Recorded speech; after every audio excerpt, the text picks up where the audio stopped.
The role of African professionals and African entrepreneurs is unarguably cardinal in our effort to realize African Renaissance. Therefore, we need to talk about these builders that are like two rhythms intertwined. They are the African professional choosing purpose rather than paycheck.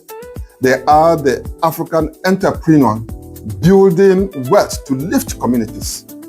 So, welcome to Ubuntu Resurgence, an opportunity to explore the most dangerous idea in Africa today. Dangerous not because of us, but because of the forces that has kept Africa down for centuries. I am because we are.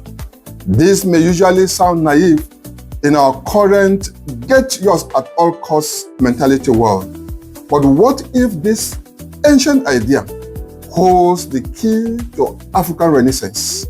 What if everything we have been taught about success in the past, which may include individualism, competition, stepping on toes, stepping on necks, are all what is keeping Africa sick today?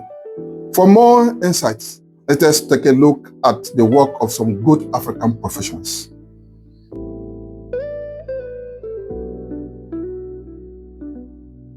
In Nigeria, in the year 2020, Dr. Tunji Funsho ended decades of long battle with white polio. On his watch, Nigeria in Africa was declared free of white polio. The international community said it was impossible because of too much corruption. They said it was going to be chaotic. But Dr. Tunji Funsho said, "Watch me." He mobilized hundreds of thousands, went village to village vaccinating children of people who did not trust their government. Dr. Tunji Funsho could have built a lucrative career in Houston or in Manchester, but he chose to save millions of African children who may never know his name. That is Ubuntu, recognizing that you cannot be well in a sick society.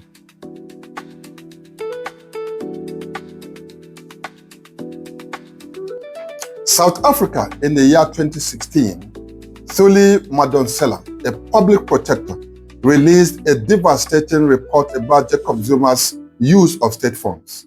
State of capture. It was detailed, it was undeniable.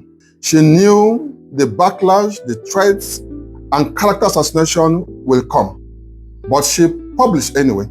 So why risk everything? Because she knew that every dollar stolen was food stolen from a child's mouth. She chose to protect the voiceless millions over the powerful few. That was a brick on a long wall, hoping that her courage will inspire the next public servant. That is how you dethrone selfishness, not by one dramatic gesture, but by 1,000 quiet acts of integrity from professionals like you and me.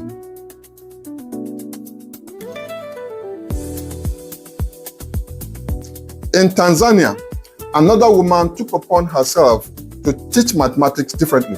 She started teaching geometry using African fractals from Ethiopian architecture, Congolese hairstyling, and village layouts. By showing students their ancestors and heritages, they understood complex maths easily. But here's the revolutionary part. She never graded students individually. Instead, she organized study groups where smart kids must teach the strugglers, implying we must all pass together or we have all failed. At first, the smart kids didn't like the idea, but magic happened later.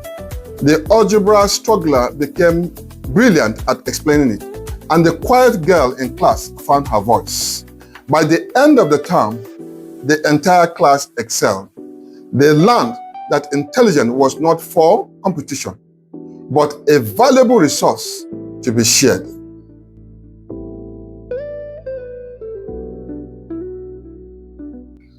Let us talk about brain drain, where Africans that are best trained are living yearly in droves to Europe, North America, and the Gulf states. Yes, foreign companies may be paying better salary packages, providing functioning equipment, and better working environment than those in Africa. So how do you say no to that? However, it is important to note that Ubuntu does not demand martyrdom, and a better model has emerged where African professionals live but don't live. They mentor fellow Africans via Zoom. They send knowledge to Africa, not just money. They advocate for their African countries and even plan their return. Some have chosen to build something locally that is worth staying for. I know of an architect in Kigali, trained in Paris, that is qualified to work anywhere in the world. Instead, she chose to stay back and design African urban houses using local materials and local craftsmen. She is designing houses that respond to African climates. She is designing houses to an extent that Africans are now looking away from foreign design and depending on the customized African designs. The same architect could be earning a fraction of the buy money, but she has chosen to shape the future for Africa by proving that African solutions to African challenges are not just possible, but superior. So, what connects Dr. Funshaw in Nigeria, Thuli in South Africa, the Tanzanian woman, and our architect in Kigali? They have simply proven and made calculation very irrational to individualism, but perfect through Ubuntu. You literally cannot thrive in a failing society.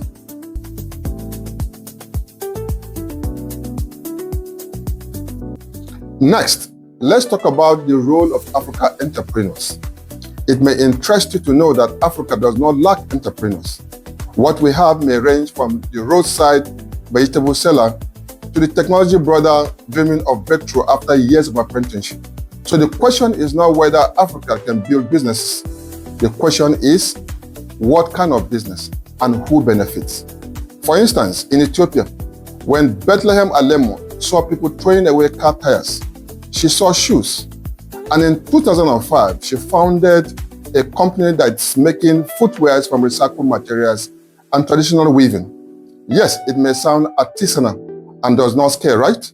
But it scaled massively and became the world's first fair trade certified footwear company around the world, with stores across continents. Celebrities wear her shoes today.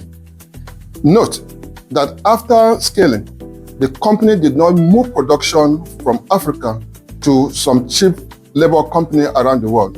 It is still in Addis Ababa with local materials, working with local artisans, paying fair wages, and a supply chain that continues to strengthen communities, not exploiting them. Forbes called her one of the most successful entrepreneurs in Africa.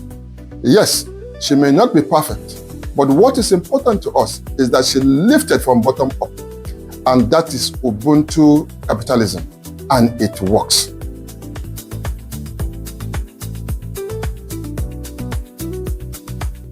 Still on the role of African entrepreneurs, let us now move to bigger business sectors in Africa, like oil, mining, and banking.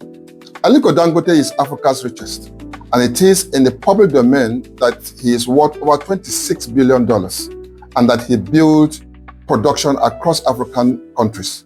He is in countries like Nigeria, Tanzania, South Africa, Cameroon, Senegal, Ethiopia, and Ghana, just to mention a few.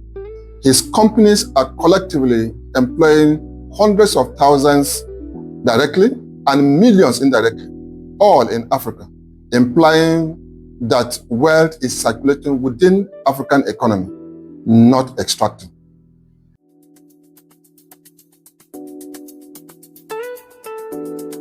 Again, in Nigeria, Nnaemeka Ikegbono saw farmers losing over 50% of their produce to spoilage.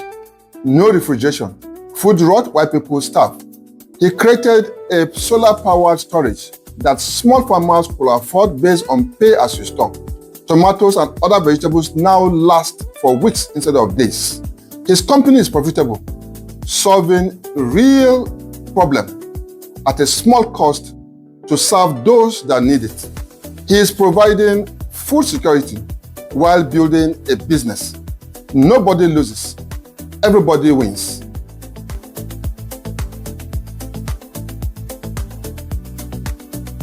Please note that not all African entrepreneurs practice Ubuntu. We have examples of African business owners that underpay while living in affluence. We have manufacturers in Africa that dump toxic waste. We have African landlords that exploit. Why? Because they are all trapped in a system that rewards selfishness and punishes generosity. For every fair wage payment, we always have competitors that undercut. For every proper waste disposal, we have competitors that save money by dumping illegally. For every ethical procurement, we have competitors that bribe to get contracts. And in each case, the system rigged against Ubuntu.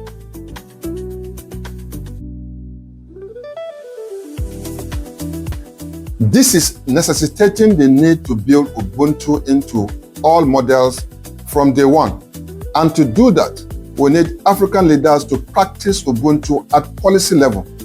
This is because ethical professionals, conscious entrepreneurs will mean nothing and can do nothing if systems continue to reward corruption and punish integrity.